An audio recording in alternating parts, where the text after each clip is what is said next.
If you can't get enough of Spider-Man, you're not alone. Spidey has remained one of Marvel's most iconic and popular superheroes. The character helped make Stan Lee and Marvel household names. It's no wonder they keep making Spidey movies. Marvel has rebooted the Spider-Man film franchise twice since the original Sam Raimi trilogy, the latest one being Spider-Man Homecoming.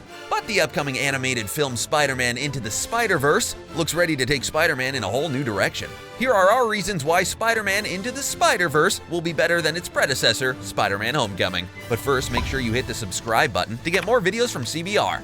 Now let's dive headfirst into the Spider-Verse. Hey, that rhymed. Gosh, don't cops run red lights? Well, yeah, some do. But, not your dad. Amazing animation. In taking the animation route, Disney and Sony could have chosen the safe, tried by true Pixar style we all know. But it's clear from the trailers they're actually going for something new. Specifically, they're coloring their animation techniques with subtle references to the way comic books used to be printed back in the old days. Pay attention to the outlines of the people and things in the trailer, especially the cars passing Miles Morales' apartment at the very beginning. You'll notice translucent outlines in colors like cyan, magenta, yellow, and black. You Photoshop users should recognize that. It's CMYK. A color model typically used for print. Those colors were preferred by comic book printers in the old days because they could combine into any color imaginable. But printing errors sometimes created outlines around shapes in one of the four colors.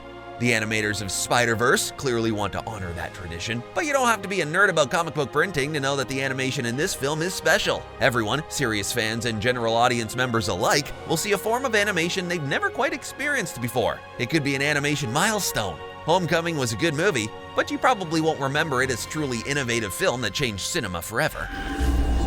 You're like me. How? More SpiderHeroes. This movie will include not one, but two Spider-Men, Peter Parker and Miles Morales, who comes from an alternate universe where he becomes that universe's version of Spider-Man. Oh, comics. But things get a little complicated from there. We also see an older version of Peter Parker mentoring young Morales in the ways of Spider-Manliness. From the looks of it, he's not doing so well financially. You have money, right? Now it's not entirely clear if he's our Peter Parker, the one from the Marvel Cinematic Universe, or another version of Parker from Morales' universe. It could be that we'll meet both the younger Peter Parker from the Prime Universe and the older version from Morales' dimension. Or maybe it's the other way around. In addition, we get to meet Gwen, aka Spider-Woman, who hasn't been in a movie yet. 3 Spidey heroes, Spidey cubed.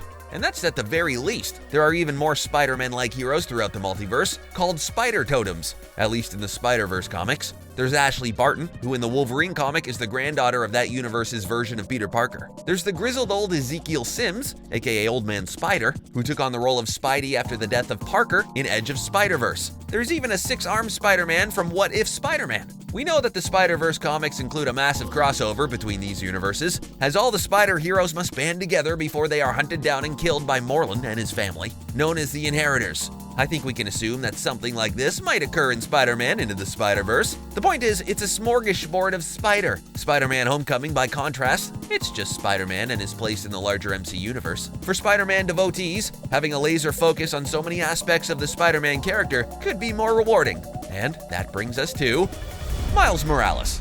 Peter Parker is a great character. It's one of the reasons Spider-Man has remained so popular, but we've never seen Miles Morales in a Marvel movie before, so fans of that universe will have an opportunity to see their favorite version of Spidey on the big screen. And just as Peter Parker's character reflected the life and struggles of the lower middle class people from Queens, Morales stands as an updated version of Spider-Man's hard-scrabbled life. His father, Jefferson, a no-nonsense police officer, mistrusts superheroes because he has to patrol his beat every day and night without superpowers. His mother, Rio, has a more positive view of superheroes, yet young Miles is reluctant to use his powers after receiving the requisite radioactive spider bite that turns him into his universe's version of Spidey. Morales is just a 13-year-old junior high school nerd who wants a normal social life. He can barely get over how his father drives him to school in a police car, marking him different from his peers. Superpowers would only make him more conspicuous. Miles also has to contend with the fact that his uncle Aaron, who he looks up to, is actually a career criminal. Both Aaron and Jefferson were thieves who did time in jail. Jefferson reformed, but Aaron never did. Being related to criminals tempers Miles' relationship with crime fighting and law enforcement. Contrast that with Peter Parker, whose newfound powers gave him a boost of confidence and an eagerness to try them out. Criminality is something alien to Peter and his family, something outside his experience that he can easily dismiss as something only bad people do. Don't be surprised if Jefferson and Aaron's background figure into Miles' character development. Peter Parker will always be a compelling character, but Morales gives us something new. Thanks, Miles. I'm Peter, by the way.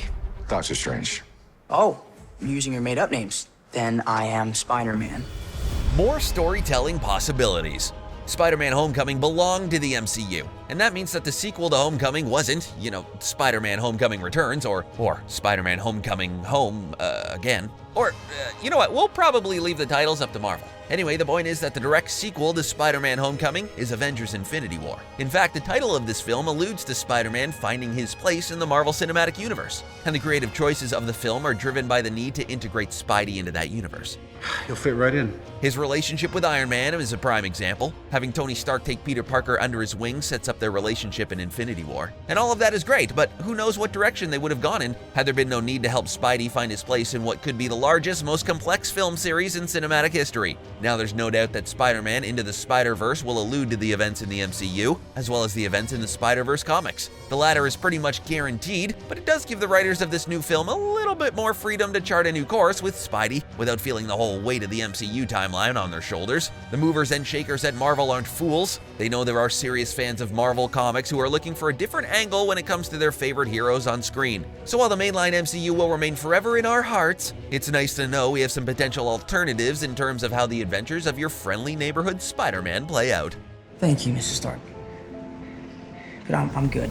Okay, so you've heard our reasons why we think Spider-Man Into the Spider-Verse will be better than Spider-Man Homecoming. But what do you think? Tell us how you think the films will compare in the comments section, and then hit subscribe to get more videos from CBR. Thanks for watching, and we'll see you again next time.